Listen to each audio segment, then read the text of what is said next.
காஞ்ச விடுங்க, நக்ஷத்ரா எடுங்க. Nakshatra carbon free agarbattis. No compromise. உங்க சைடுலயும் எங்க சைடுலயும். It's a GT promise. GT Holidays, South India's #1 travel brand. Lakshmi Ceramics, நம்ம ஷாப் அனைத்திலும் டாப். இப்போ இந்த கெட்ட கர்மா அப்படிங்கிறப்ப அந்த கர்மாவுடைய தாக்கம் நமக்கு ஏதாவது ஒரு அறிகுறியா தென்படுமா? எப்படி ஈஸியாக பார்க்கலாம் ஐயா. தொட்டது துலங்காது. தடைகள் தாமதத்தை ஏற்படுத்தும், திருமண தடை ஏற்படுத்தும், பொருளாதார தடை ஏற்படுத்தும், குலதெய்வ சாபத்தை கொடுத்துருக்கும், பெண் சாபத்தை கொடுத்துருக்கும், பித்ரு தோஷத்தை கொடுத்துருக்கும். எதுக்காக பிறந்தேன், ஃபஸ்ட்டு விஷயம் நான் எதுக்காக பிறந்தேன், யாருக்காக பிறந்தேன், என்ன செய்ய போகிறேன் அப்படின்றத செவ்வாய் பகவானை வைத்து நீங்கள் தெரிந்து கொள்ளலாம். இந்த பிறவியுடைய எடுத்துக்கிற நோக்கம் என்ன, அந்த நோக்கம் எவ்வளோ அளவில் இருக்குது, நம்ம எதெல்லாம் வருங்காலத்தில் அனுபவிக்க போகிறோம், புதுசாக எதெல்லாம் கிரியேட் ஆக போகுது அப்படின்னு சொல்லக்கூடிய ஒரு இடம் தான் 10ஆம் இடம் சொல்லக்கூடிய கர்மஸ்தானம். எந்த கர்ம வினைக்கு அனுபவிக்கிறதுக்காக பிறந்திருக்கேன், அடுத்து என்ன அனுபவிக்க பிறந்தேன்னா இந்த 3 கிரகத்தை வைத்து ரொம்ப எளிமையாக சொல்லிடலாம். ஐயா உங்களுக்கு கர்ம வினை என்பது அதாவது நெகட்டிவான கர்ம விஷயம் நிறைய இருக்குது, 90% இருக்குது, 60% சொல்லிடலாம். திரும்ப திரும்ப எல்லார்ட்டையும் சொல்ற கருத்து என்னன்னா, 1000 பிரச்சனை இருந்தாலும் முதல்ல குலதெய்வத்தின் அருள் உங்களுக்கு கண்டிப்பாக வேணும். வணக்கம். இன்று நம்முடன் பாலாறு சுவாமிகள் அவர்கள் இணைந்துள்ளார்கள். வணக்கம் சார். வணக்கம் ஐயா. சாமி, இப்போ கர்மா இஸ் அல்டிமேட் அப்படின்னு நம்ம நிறைய சினிமா வசனங்கள்லாம் கேட்டிருக்கோம், நிறைய சினிமாக்கள்ல சொல்லுவாங்க. அப்போ கர்ம பலன் அப்படிங்கிறத எப்படி நம்ம கண்டறிகிறது, நமக்கு கர்மா இருக்கா இல்லையா, பாவக்கணக்கு அப்படிங்கிறது ஒரு இடத்துல சேருதுன்னா அது எப்படி நமக்கு ரெஃப்ளெக்ட் ஆகுது, ஜாதகத்தில் எப்படி ரெஃப்ளெக்ட்? இல்லையா, நம்ம பாவக்கணக்குன்னு சொல்லக்கூடாது. கர்மானா 2 தரப்புமே உண்டு. நல்ல கர்மா உண்டு, கெட்ட கர்மா உண்டு. இந்த பிறப்பே கர்மாவோட அடிப்படையில் வர்றது தான். ஒரு சில விஷயத்தை அனுபவிக்கணுன்றதை தான் பிறப்பே மனித இறைவன் கொடுத்துருக்காரு. கர்மாவோட அளவீடு கண்டிப்பாக தெரிஞ்சுக்கலாம். உங்கள் பிறப்பு ஜாதகத்தின் அடிப்படையில் நமக்கான கர்ம வினை எது, நம்ம எதுக்காக இந்த உலகத்துக்கு பிறந்திருக்கோம், என்ன செய்யறதுக்காக பிறந்திருக்கோம், எதை சாதிக்க போகிறோம் அப்படின்னு ஒரு அலசி ஆராயலாம். அதில் மாறுபட்ட கருத்து கிடையாது. எல்லாருமே இது சிம்பிளாக சொல்லக்கூடிய விஷயம் தான், ரொம்ப காம்ப்ளீட்லாம் கிடையாது. பொதுவாக சொல்லும்போது எல்லாருமே சொல்லுவாங்க கர்மானா வினை, நாம் செய்த வினை. கர்மாவை தனியாக ஒதுக்கூடாது. நிறைய பேர் புரியலன்னுவாங்க, என்னப்பா எப்பப்பா சொன்னாலும் கர்மான்றான்னு. கர்மா என்பது என்ன, நாம் செய்த செயலுடைய வினை, கர்ம வினை. அதான் செய்வினைன்னு சொல்லுவோம்ல, செயலுடைய வினை. உடனே நம்ம மக்கள் செய்வினா எதை சொல்லிட்டாங்க, செய்வினை அந்த செய்வினை சொல்லிட்டாங்க, மாந்திரிக செய்வினை நினைக்கிறாங்க. அப்படி கிடையாது. கர்ம வினை என்பது நாம் செய்த செயல்களுடைய வெளிப்பாடு, அவனுடைய மிச்சம், இது பேலன்ஸ். இதுதான் கர்மா அப்படின்றது. அப்போது நம்ம இந்த பிறப்பினுடைய நோக்கம் என்னவா இருக்கும் அப்படின்னு தெரிஞ்சுக்கிறதுக்கு முக்கியமாக ஒரு கிரகத்தை வச்சு செய்யலாம். பிறப்புடைய நோக்கம் ஒன்று. நம்ம எதுக்கு இந்த ஜென்மத்தை எடுத்தோம் அப்படின்னா, உங்கள் ஜாதகத்தில் செவ்வாய் பகவானை வச்சு தீர்மானம் பண்ணிக்கலாம். எதுக்காக நான் இந்த பிறப்பில் என்ன பண்ண போகிறேன், நான் எதுக்காக பிறந்தேன், ஃபஸ்ட்டு விஷயம் நான் எதுக்காக பிறந்தேன், யாருக்காக பிறந்தேன், என்ன செய்ய போகிறேன் அப்படின்றத செவ்வாய் பகவானை வைத்து நீங்கள் தெரிந்து கொள்ளலாம். இது நீங்கள் எல்லா ஜோதிட நபர்கிட்டையும் கேட்டு தெரிஞ்சுக்கலாம். ஐயா நான் எதுக்கு பிறப்பெடுத்தேன் கொஞ்சம் சொல்லுங்க அப்படின்னா, அதை யாரை வச்சு சொல்ல முடியும்னா செவ்வாய் அப்படின்ற கிரகத்தை வச்சு சொல்ல முடியும். ஈஸியாக சொல்லிடலாம். ஐயா நீங்கள் இந்த ஜென்மத்தில் உங்கள் சகோதரர்களுக்கு தான் வாழ்க்கையை அர்ப்பணிக்கிறதுக்காக தான் வந்திருக்கீங்க, மனைவி வழிய விஷயத்தையும் நீங்கள் அனுபவிக்க தான் வந்திருக்கீங்க, உங்கள் பசங்களுக்கு முழு நேரமாக இந்த செய்யறதுக்காக தான் வந்திருக்கீங்க, உங்கள் அப்பாவுக்கு செய்து வந்திருக்கீங்க. அந்த பிறப்புடைய நோக்கம் சொல்லிட்டு பிறப்புடைய நோக்கத்தை செவ்வாய் பகவானை வச்சு தெரிஞ்சுக்கலாம். அதுக்கப்புறம் கர்ம வினை, நீங்கள் சொன்ன மாதிரி கர்மா என்னுடைய அளவீடு எவ்வளோ இருக்குது அப்படின்னா, நம்ம சுய ஜாதகத்தில் 10ஆம் பாவகம் அப்படின்னு சொல்லக்கூடிய இடம் தான் கர்மஸ்தானம் சொல்லுவோம். அது தொழில் ஸ்தானம் சொல்லுவோம். நம்மளுடைய வேலை, இந்த ஜென்மத்தில் நம்ம செய்யக்கூடிய பணிகள் என்ன, நம்ம என்ன செய்ய போகிறோம், நம்ம அதாவது வேலைன்றது வேறு, தொழில் பிஸ்னஸ் நான் என்ன பண்ண போகிறேன், அது தொழில் ஸ்தானம் மட்டும் இல்லை, கர்மஸ்தானம். இந்த பிறவியுடைய எடுத்துக்கிற நோக்கம் என்ன, அந்த நோக்கம் எவ்வளோ அளவில் இருக்குது, நம்ம எதெல்லாம் வருங்காலத்தில் அனுபவிக்க போகிறோம், புதுசாக இதெல்லாம் கிரியேட் ஆக போகுது அப்படின்னு சொல்லக்கூடிய ஒரு இடம் தான் 10ஆம் இடம் சொல்லக்கூடிய கர்மஸ்தானம். ரொம்ப எளிமையாக 10ஆம் இடத்தை பார்த்து கண்டுபிடிச்சிடலாம். ஒன்று, இந்த கர்மாவை முழுமையாக நம்ம செயல்படுத்தி கொடுக்கக்கூடிய ஒரு கிரகம் யாரானா சனீஸ்வர பகவான். அவர் பேரே கர்மகாரகன். சனி பகவான் தான் உச்சபட்ச விஷயத்தை கொடுக்கக்கூடிய ஒரு தெய்வம், ஒரு கிரகம். அவர் தான் நம்முடைய தலையெழுத்தை நிர்ணயித்து இந்த பிறவியில் நம்ம அனுபவிக்க வேண்டிய விஷயத்தை ஒவ்வொரு காலகட்டத்தில் ஒவ்வொருத்தில் கொண்டு போய் சேர்க்கக்கூடிய பங்களிப்பு யாருக்கு இருக்குன்னா சனீஸ்வர பகவானுக்கு மட்டும்தான் உண்டு. சென்ற பிறனுடைய தொடர்ச்சி, போன பிறகு நல்லது பண்ணியிருப்பனா கெட்டது பண்ணியிருப்பனா, அந்த மிச்சம் மீதி பேலன்ஸை எதை வச்சு பார்த்துக்குது அப்படின்னா கேது பகவானை வச்சு தெரிஞ்சுக்கலாம். இப்போ இந்த பிறவியில் அடுத்து நம்ம என்ன செய்ய போகிறோம் அப்படின்னா ராகு பகவானை வச்சு தெரிஞ்சுக்கலாம். அப்போது உங்கள் சுய ஜாதகத்தில் இந்த சனி பகவான், அடுத்து ராகு பகவான், அடுத்து கேது பகவான், இந்த 3 கிரகங்களை வைத்து நம்முடைய கர்மாவுடைய அளவடி தெரிந்து கொள்ளலாம். அது அதிகமாக இருக்கா, கம்மியாக இருக்கா, புதுசாக எதாவது கிரியேட் ஆக போதா, உண்மையிலே நம்ம நல்ல கர்மாவை பண்ணி பிறந்திருக்கிறோமா, கெட்ட கர்மாவை தான் இந்த முறை அனுபவிக்க போகிறோமா அப்படின்னு இந்த 3 கிரகங்களுடைய சேர்க்கையை வைத்து ஈஸியாக தெரிஞ்சுக்கலாம். கண்டிப்பாக தெரிஞ்சுக்க முடியும். ரொம்ப எளிமையாக தெரிஞ்சுக்கலாம். ரொம்ப காம்ப்ளிகேட்டெல்லாம் கிடையாது. இந்த சனீஸ்வர பகவான் எங்கே இருக்காரு, இந்த கேது பகவான் எங்கே இருக்காரு, உங்கள் ஜாதகத்தில் ராகு பகவான் எங்கே இருக்காரு, யாரோட சேர்ந்துருக்காங்க, அவ்வளோதான் விஷயம். எந்த கிரகத்தோட சேர்ந்துருக்காங்க, எந்த வீட்டில் உட்காந்துருக்காங்க, இதுதான் அமைப்பு. இது நம்ம மக்களுக்கு புரியுற மாதிரி சொல்கிறோம். எளிமையாக சொல்ல வேண்டாம். 10ஆம் பாவம் ரொம்ப முக்கியமான விஷயம். சனி பகவான் எந்த நட்சத்திர புள்ளியில் இயங்குறாரு, ராகு பகவான் எந்த நட்சத்திர புள்ளி இயங்குறாரு, கேது எங்கே இயங்குறாரு, இவ்வளோத்தையும் தாண்டி அந்த 10ஆம் பாவத்துடைய அமைப்பு அப்படின்பது உங்கள் கர்மா. அப்போது அதில் இருக்கக்கூடிய கிரக நிலைகள், அவருடைய வீடு எதுன்னு சொல்லிட்டு பார்த்து தான் சொல்லணும். நம்ம ரொம்ப எளிமையாக சொல்லலாம். ஐயா உங்களுக்கு கெட்ட கர்மா அதிகமாக இருக்கா, நல்ல கர்மா அதிகமாக இருக்கா, 10ஆம் பாவத்துன்னு தீர்மானிக்கணும். இந்த 3 கிரகங்களை வச்சு ஈஸியாக கணிச்சிடலாம். நீங்கள் கேட்கும்போதே ஜோதிட போய்க்கு என்ன கேட்கணும், ஐயா எல்லாத்தையும் தாண்டி நீங்கள் நிறைய படிப்பு சார்ந்த விஷயத்தை கேட்குறீங்க, பொருளாதாரம் சார்ந்த விஷயத்தை கேட்குறீங்க, திருமணம் சார்ந்த விஷயத்தை கேட்குறீங்க, எல்லாம் கேட்குறீங்க. இதையும் தயவு செஞ்சு கேளுங்க. ஐயா உண்மையோட கர்மா என்ன கர்மா, நான் எந்த கர்ம வினைக்கு அனுபவிக்கிறதுக்காக பிறந்திருக்கேன், அடுத்து என்ன அனுபவிக்க பிறந்தோன்னா இந்த 3 கிரகத்தை வைத்து ரொம்ப எளிமையாக சொல்லிடலாம்.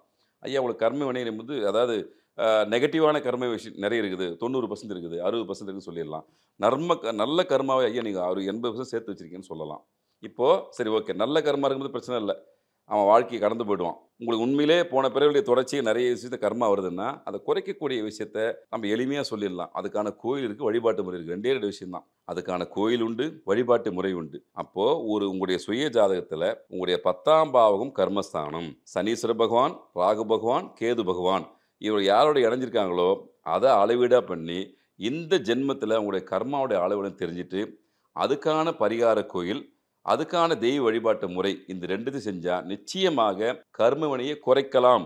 எதையும் முழுசாக இங்கே மாற்ற முடியாது. அது ரொம்ப தெளிவாக இருக்கணும். எதையுமே மாற்ற முடியாது. ஏன்னா இந்த கர்மா நீங்கள் செஞ்ச கர்மா, அதை நீங்கள் இந்த பிறவியில் அனுபவிச்சால்தான் இறைவன் உங்களை படைச்சி அமைச்சிருக்கான். படைத்த இறைவனை எப்படி அதை மாற்ற முடியும்? மாற்ற மாட்டார். ஆனால் உங்களுடைய வேண்டுதல்கள், பிரார்த்தனைகள், உங்களுக்கு குலதெய்வம், இஷ்ட தெய்வம், உங்கள் அப்பா அம்மா செஞ்ச புண்ணியம் அதை என்ன பண்ணணும், குறைக்கிறதுக்கான ஒரு தன்மையை உருவாக்கி கொடுக்கும். நிச்சயமாக மாற்ற முடியாது. அப்போ அந்த குறைக்கிறதுக்கான விஷயம் என்ன அப்படின்னு எங்களை போன நபர்களை கேட்டிங்கன்னா நாங்கள் தாராளமாக அது இலவசமாக சொல்ல தெரியாது இருக்குது. ஏன்னா கர்மாவை குறையணும். திரும்ப எல்லார்ட்டையும் சொல்கிற கருத்து என்னன்னா, 1000 பிரச்சனை இருந்தாலும் முதல்ல குலதெய்வத்தின் அருள் உங்களுக்கு கண்டிப்பாக வேணும். 2வது உண்மையிலே நம்மளுக்கு என்ன கர்மா இருக்குது, எங்கே போய் தொலைகிறது, அது என்ன செஞ்சால் தொலையும் கேட்பாங்களே எல்லாரும். ஐயா நிறைய கோயிலுக்கு போகிறேன், நிறைய பரிகாரம் பண்ணுறேன், ஆனாலும் எனக்கு நடக்கல, செயல்பாட்டுக்கு வரல, நான் என்ன தான் பண்ண முடியும்னா அப்போ அவங்களுக்கு சொல்லக்கூடிய ஒரே விடையை தான் முதல்ல எடுத்தோன்னா முதல்ல கர்மா எவ்வளோ இருக்குது, எந்த கர்மாலும் நீங்கள் பிறந்திருக்கீங்க, யாருக்காக போது என்ன செய்ய போகிறீங்க தெரிஞ்சுங்க. 10ஆம் பாவத்தை வைத்து ஈஸியாக ஐடென்டிஃபிகேஷன் பண்ணலாம். கேட்ட அனைவருக்குமே அந்த கோயிலும் வழிபாட்டு முறையும் சொல்றதுக்கு எங்களை போன நபர்கள் குறிப்பாக நான் காத்து நிற்கேன். யார் ஒன்றா கேளுங்க. ஏன்னா முதல்ல உங்கள் கர்மா, கெட்ட கர்மா வெளியே போனதான் நல்ல கர்மா உள்ள வரதுக்கான ஒரு வாய்ப்புகளை இறைவன் உருவாக்கி தருவான். அப்போது அதுக்கு பிரத்யேகமாக கோயில் இருக்குது. நம்ம புதுசாக நான் ஒரு யாகம் பண்ணுங்க, ஒரு பூஜை பண்ணுங்க அப்படின்னு சொல்ல போகிறதில்ல. உங்கள் ஜாதக அடிப்படையில் அந்த 10ஆம் பாவத்தை இயக்கக்கூடிய அந்த 3 கிரகம் சொன்னேன் இல்லையா, அந்த 3 கிரகத்துக்கான விஷயத்தை கம்பைன் பண்ணி ஒரு ஸ்பெசிஃபிக்காக ஒரு கோயிலுக்கு கொடுக்க போகிறோம். அந்த கோயிலுக்கு போங்க, ஒரு அர்ச்சனை பண்ணுங்கள், ஒரு அபிஷேகம் பண்ணுங்கள், ஒரு ஆராதனை பண்ணுங்கள், வேண்டிடுவாங்க. இறை வழிபாட்டில் அடுத்த கட்டமாக வாழ்வியல் ரீதியாக அந்த சம்பந்தப்பட்ட நபர்களுக்கு ஒரு சின்ன உதவி செஞ்சால் கண்டிப்பாக கர்மான்றது குறைச்சி நல்ல கர்மான்றது உள்ளே வர ஆரம்பிக்கும். இதை முழுசும் இலவசமாக தான் மக்களுக்கு கொடுக்க போகிறோம். யார் வேணால் பயன்படுத்திக்காங்க. இப்போ இந்த கெட்ட கர்மா அப்படிங்கிறப்ப அந்த கர்மாவுடைய தாக்கம் வந்து நமக்கு ஏதாவது ஒரு அறிகுறியாக தென்படுமா? டைப்பில் ஈஸியாக பார்க்கலாம். ஐயா தொட்டது துலங்காது, தடைகள் தாமதத்தை ஏற்படுத்தும், திருமண தடை ஏற்படுத்தும், பொருளாதார தடை ஏற்படுத்தும், குலதெய்வ சாபத்தை கொடுத்துருக்கும், பெண் சாபத்தை கொடுத்துருக்கும், பித்ரு தோஷத்தை கொடுத்துருக்கும், 16 17 வரைங்க தோஷம் இருக்குது. தோஷம் எப்படி வேலை செய்யும்? நீங்கள் செஞ்சுட்டு விஷயம் தான் இந்த மாந்தி தோஷமாக வந்து நிற்கும், பிரேத தோஷமாக வந்து நிற்கும், இப்படி பல தோஷங்கள் இருக்குது. அதெல்லாம் தோஷம் எங்கேருந்து வருது? நம்ம போன பிறவில செஞ்சுட்டு விஷயத்தை எஃபர்ட் தான் இங்கே வந்து பிறவில நம்ம பார்க்குறோம். ஐயா உங்கள் வீட்டில் நம்ம நடந்திருக்கு, பெண் சாபம் இருக்குது, குரு சாபம் இருக்குது, குலதெய்வம் சாபம் இருக்குது, குலதெய்வம் குற்றம் இருக்குது, ஏன் லேட்டாக மேரேஜ் நடக்குது, ஏன் அப்படி பல காரணம் இருக்குல்ல. இதனுடைய வெளிப்பாடு என்ன? ஏற்கனவே நீங்கள் செய்த என்னுடைய மிச்சம் மீதி பேலன்ஸ் தான் இது. இது அதிகமாக ஆக்டிவேஷன் ஆகும்போது உங்களுக்கு தடைகளும் தாமதங்களும் பர்மனெண்ட்டாக இருக்கும். மேக்ஸிமம் பார்த்தீங்கன்னா இப்போ கலப்பு திருமணம் ஈஸியாக பண்ணிக்கிறாங்க, தப்பு கிடையாது. நம்ம திருமணத்தை பற்றி பேச வரல. ஆனால் கலப்பு திருமணம் இதில் ஒரு காரணம். தாமதமாக திருமணம் நடக்கும், குழந்தை பிறப்பு தாமதம் நடக்கும், கோத்திரம் மாறும். கலப்பு திருமணம் நடக்கும்போது கோத்திரம் மாறும். அப்போ அந்த கோத்திரம் மாறும்போது குலதெய்வத்தை விட்டுருவாங்க. அப்போ குலதெய்வ பிளஸிங் அவங்களுக்கு இல்லைன்னும் போது தான் இவ்வளோ விஷயங்கள் வந்துட ஆரம்பிக்கும். இது எல்லாம் என்ன காரணம்? உங்கள் கர்மாவுடைய அளவீடு. அப்போ நம்ம திரும்ப அதான் சொல்கிறோம், அங்கேயே அவங்க கர்மாவை பார்த்துங்க, எவ்வளோ பர்சன்டேஜ்னு பார்த்துங்க. நல்ல கர்மா இருந்துச்சுன்னா இறைவனை வேண்டின்னு அப்படியே அமைதியாக போயிடுங்க. கெட்டது இருந்துச்சுன்னா தயவு செஞ்சு அந்த சம்மந்தப்பட்ட கோயிலுக்கு போங்க, போய் வணங்குங்க. எந்த செலவும் கிடையாது. ஒரு அர்ச்சனை பண்ணால் அதிகபட்சம் அந்த இறைவனை மனசான நிறைங்க கண்டினியூவாக வழிபடுங்க. ஒரு நாளில் போயிட்டு தான் மாறாது. உங்கள் கர்மை வினையை கழிக்கக்கூடிய கோயில் தான் நம்ம சொல்லிட்டோம்னா வாழ்நாள் நம்மளுக்கு அந்த கோயிலுக்கு போகணும். எப்பப்பெல்லாம் வாய்ப்பு இருக்கோ அப்போ போயிட்டு இறைவா அப்படி வழிபட்டு வந்தீங்கன்னா கண்டிப்பாக கழிய ஆரம்பிக்கும். முழுசும் நீக்க முடியாது. ஆனால் மழைக்கு குடை போல உங்களை காப்பாற்றி வழிநடத்தக்கூடிய தன்மை அந்த கோயிலுக்கு நிச்சயமாக உண்டு. இது அனுபவ உண்மை. நிறைய பேர் பயன்பட்டு இருக்காங்க. நம்ம மக்களுக்கு அது இலவசமாக சொல்றது ரெடியாக இருக்கும். நீங்கள் தான் பயன்படுத்திக்கணும். ராசி நட்சத்திரம் பேஸ் பண்ணி அந்த ஆலய தரிசனங்களும் பரிகாரங்களும் மாறுமா? இல்லை, எந்த விதையும் மாறாதையா. இதில் எந்த விதிமுறையும் கிடையாது. உங்களுடைய கர்மாவுடைய அளவீடு என்ன? 10ஆம் பாவம் தான். அதை ஓப்பனாக சொல்கிறேன், உலகத்தை எல்லாருக்குமே தெரியும். 10ஆம் பாவம் தான் உங்கள் கர்மஸ்தானம். உங்களுடைய கர்ம அளவீடு அதை தெரிஞ்சிக்கலாம். நட்சத்திரம் மூலியமாக தெரிஞ்சிக்கலாம், கிரகங்கள் மூலியமாக தெரிஞ்சிக்கலாம். நம்ம அதுக்கு பரிகார ஸ்தலமாக ஒரு கோயில் தான் கொடுக்க போகிறோம். உங்களுக்கு ஒரு கோயில் வரலாம், எனக்கு ஒரு கோயில் வரும், அவருக்கு ஒரு கோயில் வரும். கோயில் தான் மாறுபடும். ஆனால் உங்கள் ஜாதகத்தில் பிறப்பு அடிப்படையில் வரக்கூடிய கோயில், உங்கள் கர்மாவை கொடுக்கக்கூடிய கோயில், அது ஒரு கோயில தான் இருக்கும். ஒரே ஒரு கோயில் தான். அப்போ அந்த தெய்வத்தை நீங்கள் என்ன பண்ணணும்? குலதெய்வம் மாதிரி இருக பிடிச்சிடணும். அப்போ அந்த ஒரு தெய்வத்தை, ஒற்றை தெய்வத்தை உண்மையிலே போய் வணங்கி, ஐயா கர்ம வினையை குறைங்க ஐயா அப்படி செய்யும்போது குறையும். சம்பந்தப்பட்ட நபர்கள் அந்த கர்மா, இப்போ பேச்சு சொல்ல வரேன், 5ஆம் பாவத்தில் கேது இருக்கான்னு வச்சுக்கங்களேன், குழந்தைகள் சம்பந்தமான விஷயத்தில் சிக்கல் இருக்கும். ஒரு ஜாதகத்தில் 5ஆம் இடத்துல கேது இருக்குன்னா அவன் ஒரு கர்மக்காரங்க. யார்? கேது பகவான். அப்போ போன பிரிவில் குழந்தைகள் சம்பந்தமான விஷயத்தில் நீங்கள் ஒரு சில தடுமாற்றங்கள் பண்ணியிருப்பீங்க. அப்போ இந்த பிரிவில் கண்டிப்பாக என்றைக்குமே குழந்தைகள் சம்பந்தமான ஏக்கங்கள் உங்கள் மனசை கண்டிப்பாக இருந்தே இருக்கும். மேக்ஸிமம் நெருக்கமாக பழகத்துக்கான வாய்ப்புகள் அது ஏற்படுத்தி தராது. 5ல் கேது இருந்தால் டிஸ்டன்ஸ் மெயின்டைன் பண்ணணும். எப்பவுமே குழந்தைகளை பற்றி ஒரு கவலை இருக்கும். ஏன்னா அந்த குழந்தை சார்ந்த விஷயத்தில் அவர் போன பிறகு ஒரு சில தவறுகளை செஞ்சிருப்பார். அப்போது நான் சொன்ன மாதிரி ஏற்கனவே சனீஸ்வர பகவான், ராகு பகவான், கேது பகவான், இந்த 3 பேரும் நம்ம கர்மாவை என்னென்ன கர்மான்னு சொல்லி தனித்தனியாக பிரிச்சிடலாம். சென்ற பிரிவு கேது பகவான், இந்த பிரிவில் நம்ம புதுசாக எடுக்க போகிற கர்மா ராகு பகவான். அவர் தான் பேராசை காமிப்பார், ஆசைகள் அதிகமாக காமிப்பார் ராகு பகவான். இப்படி செய்யலாம், அதை செய்யலாம் சொல்லி கர்மா உள்ள உடையது ட்ரை பண்ணுவார். எல்லாத்துக்கும் சேனடாக எல்லாத்தையும் பார்த்துக்கிற ஒரு பகவான் யார்? சனீஸ்வர பகவான், நீதிமான். ரெண்டுத்தையும் பேலன்ஸ் பண்ணி நம்ம தீர்ப்பு கொடுப்பாரு. அப்போ இந்த 3 பேரை கணக்கில் வச்சு நீங்கள் போன பிரிவில் பண்ண தவறுகள் என்ன, இந்த பிள்ளை எதை நோக்கி போக போகிறீங்க, ஒட்டுமொத்தம் என்ன பண்ண போகிறாங்க, 3 பேரையும் கம்பைன் பண்ணி தான் அதுக்கான ஸ்பெசிஃபிக் கோயிலை கொடுக்க போகிறோம். தயவு செஞ்சு மக்கள் பயன்படுத்தியாங்க. எந்த விதமான காசு செலவும் கிடையாது. ஒரு அதிகபட்சம் ஒரு அன்னதானம் கொடுக்க வேண்டியதாக வரும், அதிகபட்சம் ஒரு அர்ச்சனை பண்ண வேண்டியதாக வரும். நிச்சயமாக கர்மாவை குறைக்கிறதுக்கு இறைவனும் உங்கள் குலதெய்வம் வழி காமிக்கும். ஆனால் முழுவதும் போகாது.